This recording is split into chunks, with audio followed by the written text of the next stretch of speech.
नमस्कार। मनीषाज के चैनल में आप सभी का सहर्ष स्वागत। श्री गुरु सप्तशती तृतीय अध्याय। गुरुवाणी में है सभी सिद्धि, सदैव रहती है तत्पर, कहे हमें परमार्थ मिले गुरुवाणी से।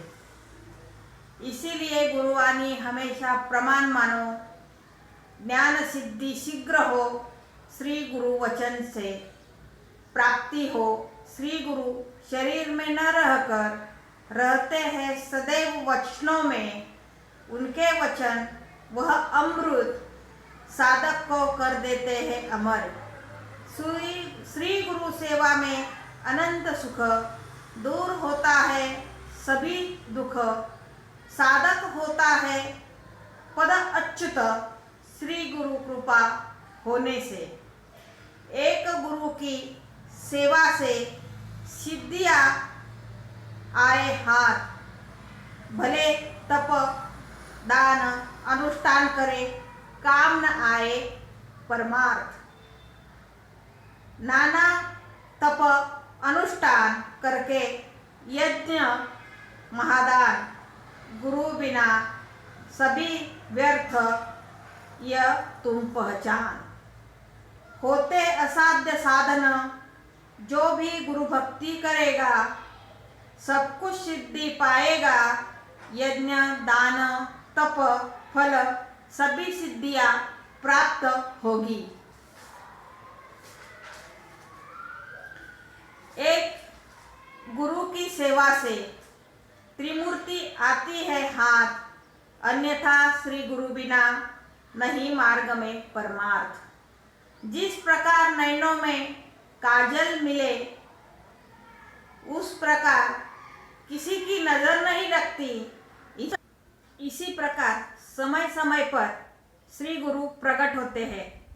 उसी प्रकार गुरु कृपा का काजल शिष्य को प्राप्त होने पर संपूर्ण विश्व का दर्शन परब्रह्म रूपी श्री गुरु से होता है। इसी कारण सावधानता से दृढ़ता से गुरु चरणों में लीन होकर रहना।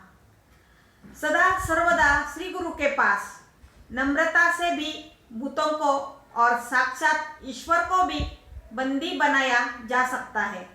इसी कारण श्री गुरुनाथ को नम्रता बहुत अच्छी लगती है। जिसने पूर्ण नम्रता प्राप्त हो उसी का चित्त तल्लीन होता है, गुरु चरणों में वो लीन हो जाता है। यह सारा विश्व शिष्य को गुरुमय सा हो गया है ऐसा लगता है। इसी गुरु की महिमा को बताने के लिए ही श्री गगनगिरीनाथ प्रकट हो गए हैं धरती पर। श्री शिवराम भक्त वह अवतार उमानाथ का, जहाँ गुरु जगन्नाथ वहाँ शिवजी स्वयं पदार्थ है। शिवजी विराजमान होते हैं। जहाँ गुरु वहाँ शिव, ऐसा है तजुर्बा। श्री गुरु अवतार लेते हैं जब शिष्य बनकर शिवजी आते हैं तब। इसी तरह शिवराम भक्त आदर से स्वामी सेवा करते रहे। श्री गगनगिरीनाथ कुछ काल पश्चात श्री गगनगढ़ पर स्थित हो गए। गगनगढ़ की गुफा में श्री स्वामी गगनगिरीनाथ लोक उद्धार के कारण रहने लगे। एक दिन शिवराम भक्त आए स्वामी जी के दर्शन हेतु। वह निरंतर अवधूत गगनगढ़ पर पधारे। आम जनता के मार्ग को त्याग कर वह जंगल के रास्ते से चढ़े। भक्त आश्चर्य से देख रहे हैं, कौन अवधूत पधार रहे हैं। आकर गुफा में श्री स्वामी चरण पकड़कर शिवरूप शिवराम भक्त नमन कर शिवरूप भक्त नमन करते हैं। दूसरे दिन सुबह स्वामी जी अपने सेवक से कहते हैं, एक नारियल शिवराम भक्त को दे दो। सेवक स्वामी जी से कहता है, नारियल नहीं है। ऐसा सुनते ही शिवराम भक्त सेवक पर क्रोधित हो जाता है। यह मेरे गुरु का भंडार है, ये मेरे गुरु का घर है, भंडार है, स्वामी चिंतामणि सभी और बिखरे हुए हैं, ये मुझे दिख रहे हैं। अनंत देव देवता मेरे गुरु की सेवा करते हैं, ऐसा कहते हुए तुम नारियल नहीं, ऐसा कैसे कह सकते हो? ऐसा कहकर शिवराम जाते हैं गुफा के अंदर। वहाँ चूल्हे में आग जल रही है, आग में हाथ डालते हैं, आग हाथ में लिए बाहर आ रहे हैं।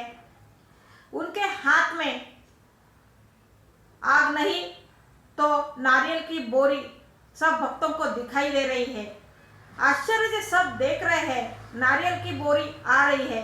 शिवराम ने कहा सेवक से, ले लो तुम्हें जितने चाहिए उतने नारियल, ये मेरे गुरु का द्वार, कामधेनु का है ये भंडार, चाहे वह शीघ्र प्राप्त होता है भक्तों को यहाँ। ऐसे है श्री गुरु समर्थ परम पूज्य गगनगिरिनाथ, प्रकट हुए हैं धरती पर जन जन का करने उद्धार। परमात्मा है वह साक्षात, निरंजन वह अवधूत, गगनगढ़ पर किया था उन्होंने निवास। होते ही दर्शन चरणों के उनके, सभी दुख होते हैं दूर, भूल जाता है इंसान खुद के दुख। वह करुणा के सागर, ज्ञानियों के प्रभाकर, यह समर्थ का तारण अवतार गगनगढ़ पर पधार चुके हैं। जय श्री गुरु प्रसन्न होते हैं, तब तक विश्व का चैतन्य मय विश्वरूप हमें दिखाई देता है।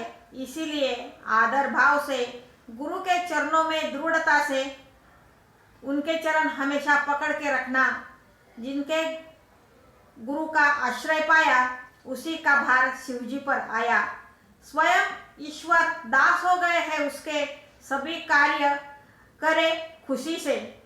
श्री गुरु सहज भाव से जो कर रहे हैं उसी का तुम कर लो अंगीकार। श्री गुरु कृपा से उसके ब्रह्म को पालो, उनके ब्रह्म को पाना ही तुम्हारा होगा उद्धार। श्री गुरु की प्रतिमा साहित्य में बनाई है यहाँ तक, श्री गुरु सप्तशती दे दे भक्तों को ज्ञान। इसीलिए गगनगिरी बढ़ा रहे हैं श्री गुरु सप्तशती। इसके पढ़ने से चारों पुरुषार्थ होते हैं प्राप्त। इति श्री गुरु सप्तशती तृतीय अध्याय समाप्त। श्री गुरुदेव दत्तात्रेय को समर्पित।